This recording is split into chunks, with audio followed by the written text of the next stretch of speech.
Bella Padilla, lumipad papuntang Cebu para dalawin si Kim Chu. Ipinakita ni Bella Padilla ang kanyang malasakit at matibay na pagkakaibigan kay Kim Chu matapos niyang personal na bumiyahe patungong Cebu upang dalawin ang aktres.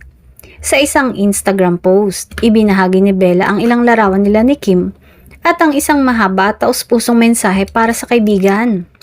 Ayon kay Bella, maaaring iniisip ni Kim na nagpunta siya raon para pasayahin ito, ngunit sa katunayan, ang makita si Kim na maayos at masaya ay mas nagbigay rin sa kanya ng ginhawa. Ibinahagi rin niya kung paano sila magkaintindihan ng hindi na kailangang magsalita dahil pareho silang may matatag na personalidad. Naalala rin ni Bella ang panahon na hindi niya kailangang sabihan si Kim para puntahan siya noong pumanaw ang kanyang ama. Magkasama raw silang gumawa ng masasayang bagay na sa tingin niya ay magugustuhan din ng kanyang ama.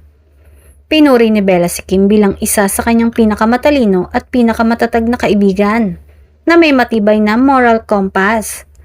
Nagpaalala rin siya na sa kabila ng kahirapan ng buhay, ang pagiging malambot ang puso ang magdadala sa kanila sa tagumpay. Sa huli, hiniling ni Bella na makapagpahinga si Kim matapos ang sunod-sunod nitong trabaho. At tinitiyak na lagi siyang nandyan para sa kaibigan anumang oras.